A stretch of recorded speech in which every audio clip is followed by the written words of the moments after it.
ಇಂದು ಬಬಲೇಶ್ವರ ವಿಧಾನಸಭಾ ಕ್ಷೇತ್ರದ ತಿಕೋಟ ತಾಲೂಕಿನಲ್ಲಿ 2024 ಮತ್ತು 2025ನೇ ಸಾಲಿನ ದ್ರಾಕ್ಷಿ ವಿಮೆಯನ್ನು ಶೀಘ್ರದಲ್ಲಿ ರೈತರ ಖಾತೆಗೆ ಜಮಾ ಮಾಡುವಂತೆ ಆಗ್ರಹಿಸಿ ತಿಕೋಟ ಪಟ್ಟಣದ ಬಸವೇಶ್ವರ ವೃತ್ತದಲ್ಲಿ ಬೃಹತ್ ಪ್ರತಿಭಟನೆ ಜೈ ಜವಾನ್ ಜೈ ಕಿಸಾನ್ ಜೈ ಭಾರತ ಮಾತೆಯ ರೈತ ಸಂಘ ಹಾಗೂ ಕರ್ನಾಟಕ ರಾಜ್ಯ ರೈತ ಸಂಘ ಹಾಗೂ ಹಸಿರು ಸೇನೆ ಇನ್ನಿತರ ರೈತ ಸಂಘ ಬೃಹತ್ ಪ್ರತಿಭಟನೆ ಹಮ್ಮಿಕೊಂಡಿದ್ದರು. ಮಾನ್ಯ ಜಿಲ್ಲಾಡಳಿತದ ವತಿಯಿಂದ ಜಂಟಿ ತೋಟಗಾರಿಕೆ ಇಲಾಖೆ ನಿರ್ದೇಶಕರು ಇರ್ಬೋದು, ತಹಸೀಲ್ದಾರ್ ಸಾಹೇಬರು ಇರ್ಬೋದು, ಅದೇ ರೀತಿಯಾಗಿ ಇನ್ಶೂರೆನ್ಸ್ ಕಂಪನಿಯವರು ಒಂದು ಅಧಿಕೃತವಾದಂತ ಸರ್ಕಾರಿ ಲೆಟರ್ ಪೆಡಲ್ ತಗೊಂಡ್ಬಂದರು. ಅವ್ರು ಏನನ್ನೋದು ಓದಿ ಹೇಳ್ತಾರೆ, ಅವ್ರು ಓದುತ್ತಾನೆ ದಯವಿಟ್ಟು ಯಾರು ಮಾತಾಡ್ತಕ್ಕಂಥ ವಿಷಯ ಏನಂತಂದ್ರೆ ದ್ರಾಕ್ಷಿ ಬೆಳೆಗಾರರಿಗೆ ವಿಮೆ ಮಂಜೂರಾತಿ ಮಾಡುವ ಕುರಿತು ಉಲ್ಲೇಖ ವಿಮೆ ಕಂಪನಿಯ ಪ್ರತಿನಿಧಿ ಅವರು ಕೊಟ್ಟಿರೋ ಪತ್ರ ದಿನಾಂಕದ ಇದು.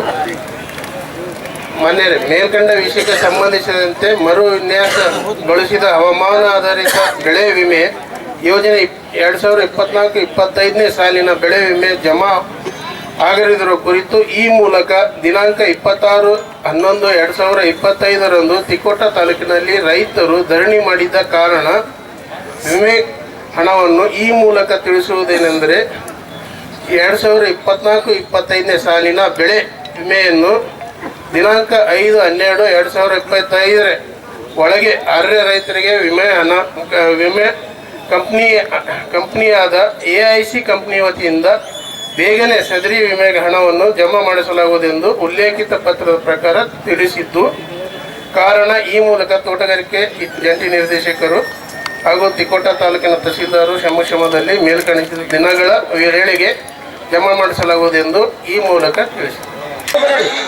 ಮುಂದಿನ ಹೋರಾಟಕ್ಕೆ ಅನುಕೂಲ ಆಗ್ತದೆ. ದಯವಿಟ್ಟು ಎಲ್ಲರ ಹೆಸರು ಮೊಬೈಲ್ ನಂಬರ್.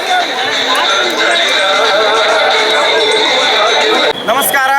ಇವತ್ತು ನಾವು ಜೈ ಜವಾನ್ ಜೈ ಕಿಸಾನ್ ಸಂಘಟನೆ ವತಿಯಿಂದ ರಾಜ್ಯಾಧ್ಯಕ್ಷ ರಾಜ್ಯ ಉಪಾಧ್ಯಕ್ಷರು ದರ್ಯಪ್ಪ ಗುಗ್ರಿ ಅವರು, ಮೋತಿರಾಮ್ ಚವಾಣ್ ತಾಲೂಕಾ ಅಧ್ಯಕ್ಷರು ಎಲ್ಲರೂ ಸೇರಿ ಅನೇಕ ಪದಾಧಿಕಾರಿಗಳು ಸೇರಿ ಬಬಲೇಶ್ವರ ತಾಲೂಕಾ ಅಧ್ಯಕ್ಷ ಬೀರಪ್ಪ ಸೊಡ್ಡಿ ಎಲ್ಲರೂ ಸೇರಿ ನಾವು ಇವತ್ತು ಹಲವಾರು ರೈತರ ದ್ರಾಕ್ಷಿ ಪರಿಹಾರ ಬೆಳೆ ಇನ್ಶೂರೆನ್ಸ್ ಸಂಬಂಧ ಹಲವಾರು ಬಾರಿ ಹೋರಾಟ ಮಾಡಿ ಅಂದ್ರೆ ಬಿ ಯಶಸ್ವಿ ಪಡಿಲಾರದ ಕಾರಣ ಇವತ್ತು 1.5 ವರ್ಷ ಆಗ್ಲಾಗ ಬಂದ ಈ ತಿಕೋಟ ರೈತರದ ಬಬಲೇಶ್ವರ ಮತಕ್ಷೇತ್ರ ಬಿಜಾಪುರ ಜಿಲ್ಲಾದ ಬೆಳೆ ಇನ್ಶೂರೆನ್ಸ್ ಬರಲಾರದ ಕಾರಣ 3 ತಾಸು ಸತತ ಬಿಜಾಪುರ ಮೀರಜ್ ರೋಡ್ ಬಂದ್ ಮಾಡಿ, ನ್ಯಾಷನಲ್ ಹೈವೇ ಬಂದ್ ಮಾಡಿ ಹಲವಾರು ರೈತರು 3 ತಾಸು ರೋಡ್ ಬಂದ್ ಮಾಡಿ ಇವತ್ತು ಪ್ರತಿಭಟನೆ ಮಾಡಿ ಇವತ್ತು ನಮ್ಮ ತಹಸೀಲ್ದಾರ ಜಂಟಿ ನಿರ್ದೇಶಕರವರು ಎಲ್ಲರೂ 5 ತಾರೀಕು ಒಳಗಡೆ ನಿಮ್ಗೆ ದುಡ್ಡು ಕೊಡ್ತೀವಿ ಅಂತ ಹೇಳ್ಯಾರ. 5 ತಾರೀಕು ಒಳಗಡೆ ನಮ್ಮ ಅಕೌಂಟಿಗೆ ಎಲ್ಲ ರೈತರ ಅಕೌಂಟಿಗೆ ದುಡ್ಡು ಜಮಾ ಆಗಲಿಕ್ಕಂದ್ರೆ ಈಗ ಇದಕ್ಕಿಂತ ಉಗ್ರಾಗಿ ಹೋರಾಟ ಮಾಡಿ ಈ ತಿಕೋಟ ತಹಸೀಲ್ದಾರ್ ಆಫೀಸ್ ಏನಿಲ್ಲ, ಮಾನ್ಯ ಜಿಲ್ಲಾ ಅಧಿಕಾರಿ ಆಫೀಸ್ ಸುಧಾ ಬಂದ್ ಮಾಡೋದು ಪ್ರಶ್ನೆ ಮುಂದಿನ ದಿನಮಾನೊಳಗೆ ಬರ್ತಾವೆ. ಯಾಕಂದ್ರೆ ನೋಡ್ರಿ, ಇವತ್ತು ನಾವೇನು ನಮ್ಮ ಬೇರೆದವ್ರ ಹಣ ಕೇಳ್ತಾ ಇಲ್ಲ, ಸ್ವತಃ ನಾವು ಕಟ್ಟಿದ ಹಣನೇ ಕೇಳ್ತಾ ಇದೀವಿ. ಏನು ಸರ್ಕಾರ ಪರಿಹಾರ ಕೇಳ್ತಾ ಇಲ್ಲ, ನಾವು ಕಟ್ಟಿದ ಇನ್ಶೂರೆನ್ಸ್ ಇವತ್ತು ಕೊಡ್ತಾ ಇಲ್ಲ. ಇವತ್ತು ತೊಗರಿ ಬೆಳೆದು ನೋಡ್ರಿ, ತೊಗರಿ ಬೆಳೆ ಈಗ ನಮ್ಗೆ ಹೆಕ್ಟ್ರಿಗೆ 14,000 ರೂಪಾಯಿ ಹಾಕ್ತೀವಿ. 10 kg ಮಾಡಿ GPS ಮಾಡ್ಲಾಕೆ ಎಷ್ಟೋ ಕೋಟಿ ರೂಪಾಯಿ ಸರ್ಕಾರ, ಎಷ್ಟೋ ಕೋಟಿ ರೂಪಾಯಿ ಸರ್ಕಾರ ಇವತ್ತು ಇದು ಮಾಡ್ಯಾರ, ಹಾಳು ಮಾಡ್ಯಾರ ವ್ಯವಸ್ಥೆ. ಎಲ್ಲ ಜನಗಳಿಗೆ ವ್ಯವಸ್ಥೆ ಹಾಕಿ ಅಂದ್ರೆ ಇವತ್ತು 1,000 ರೂಪಾಯಿ ಹಾಕ್ಯಾರ. ಅಂದ್ರೆ ನಿಮ್ಮ ಸರ್ಕಾರಕ್ಕೆ ನಾಚಿಕೆ ಆಗ್ಬೇಕು, ಕೇಂದ್ರ ಸರ್ಕಾರ ಆಗಲಿ ನಮ್ಮ ರಾಜ್ಯ ಸರ್ಕಾರ ಆಗಲಿ. ನೀವು ಬರೋ ದಿನಮಾನ ಒಳಗೆ ಅಧಿವೇಶನ ಒಳಗೆ ನಾವು 12 ತಾರೀಕು ನಾವು ಎಲ್ಲರೂ ಸೇರಿ 12 ತಾರೀಕು ಪ್ರತಿಯೊಬ್ಬ ರೈತರ ನೀವು ಅಧಿವೇಶನಕ್ಕೆ ಬರ್ಲಾಕ ರೆಡಿ ಆಗಬೇಕು. ಯಾಕಂದ್ರೆ ಸಂಪೂರ್ಣ ರೈತರ ಸಾಲ ಮನ್ನಾ ಮಾಡಿಸೋದೈತಿ ನಮ್ಗೆ.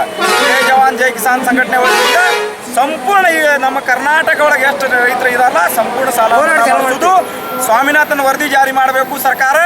ಮತ್ತು ಇಲ್ಲಿ ಏನು ಕೆಮಿಕಲ್ ಡೂಪ್ಲಿಕೇಟ್ ಔಷಧಿಗಳು ಬರ್ತಾ ಇದಾವೆ ಅದು ಬಂದಾಗಬೇಕು.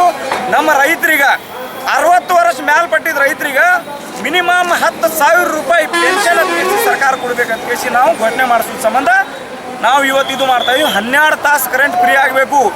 ನಮ್ಮ ಏನು ಇವತ್ತು ಅಕ್ರಮ ಸಕ್ರಮ ಒಳಗೆ TC ಕೊಡ್ತಾ ಇದ್ದಾರಲ್ಲ, ಅಕ್ರಮ ಸಕ್ರಮ TC ಸುಧಾ ಇವತ್ತು ಸರ್ಕಾರ ನಮ್ಮ KB ಮಾರಾಟ ಮಾಡ್ತಾ ಇದ್ದಾರೆ. ಅದು ಸುಧಾ ನಾವು KB ಮಾರಾಟ ಆಗಬಾರ್ದು, ವಿದ್ಯುತ್ ಮಾರಾಟ ಆಗಬಾರ್ದು, ರೈಲ್ವೆ ಮಾರಾಟ ಐತೆ, ವಿದ್ಯುತ್ ಮಾರಾಟ ಐತೆ, ಇವತ್ತು ಈ ರಸ್ತೆ ಮಾರಾಟ ಐತೆ, ಎಲ್ಲಾನೇ ಮಾರಾಟ ಆಗ್ತದೆ. ನಾಳೆಗೆ ನಾವು ಮಾರಾಟ ಆಗೋದು ಪಾಳಿ ಬರ್ತಾ ಇದ್ದ. ಅದ್ರ ಸಂಬಂಧ ಇದು ಪವನ್ ಚಕ್ಕಿ ಸುಧಾ ಇವತ್ತು ಯಾರ ರೈತರಿಗೆ ಪರಿಹಾರ ಬರ್ತಾ ಇಲ್ಲ. ಕ್ಯಾನಲ್ ರೈತರಿಗೆ ಏನು ಇನ್ನೂ ಹಣ ಬಂದಿಲ್ಲ. ಅನೇಕ ರೈತರ ಜಮೀನುಗಳು ಹೋದ್ರೆ ಬಿ ಇವತ್ತು ಸರ್ಕಾರ ಪರಿಹಾರ ಕೊಡ್ಲಾಕ ಇದು ಇಲ್ಲ. ಅದ್ರ ಸಂಬಂಧ ನಾವು ಜೈ ಜವಾನ್ ಜೈ ಕಿಸಾನ್ ಸಂಘಟನೆ ರಾಜ್ಯಾಧ್ಯಕ್ಷೆ ಮೋತಿರಾಮ್ ಚವಾಣ್, ಎಲ್ಲ ತಾಲೂಕಾ ಅಧ್ಯಕ್ಷರು, ದರ್ಯಪ್ಪ ಗುಗ್ರಿ ರಾಜ್ಯ ಉಪಾಧ್ಯಕ್ಷ ಎಲ್ಲರೂ ಸೇರಿ ನಾವು ಉಗ್ರಾಗಿ ಇದಕ್ಕಿಂತ ಮುಂದೆ ಹೋರಾಟ ಮಾಡಿ ಈ ರೈತರ ಸಂಬಂಧ ನಾವು ಏನು ಬೇಕಾದ್ವು ಇವತ್ತು ನಾಳೆಗೆ ನಮ್ಮ ಸಂಘಟನೆಯಿಂದ ಅನೇಕ ವಿಚಾರ ಹಮ್ಮಿಕೊಂಡಿವು. ಎಲ್ಲ ರೈತರು ದಯವಿಟ್ಟು ನೀವು 12 ತಾರೀಕಿಗೆ ಅಧಿವೇಶನ ಒಳಗೆ 12 ತಾರೀಕು ಬೆಳಗಾವಿ ಬರಬೇಕಂತ ನಮಸ್ಕಾರ. 3 ತಾಸು ರೋಡ್ ಬಂದ್ ಮಾಡಿ ಪ್ರತಿಭಟನೆ ಮಾಡಿದ್ರು. ವಿಜಯಪುರ, ಅಥಣಿ ಮತ್ತು ಜತ್ತ ಮುಖ್ಯ ರಸ್ತೆಯ ವಾಹನ ಸಂಚಾರ ಸ್ಥಗಿತಗೊಂಡಿತ್ತು. ಪಾಪ ಪುಣ್ಯದ ಮಥನವೋ, ನೀತಿ ತತ್ವದ ಕಥನವೋ, ಬಲಾಬಲಗಳ ಘೋರ ಕದನವೋ, ಪ್ರೇಮ ಕಾಮದ ಸದನವೋ, ರಾಗ ದ್ವೇಷದ ದೋಷವೋ, ಜನ್ಮ ಜನ್ಮದ ಪಾಶವೋ.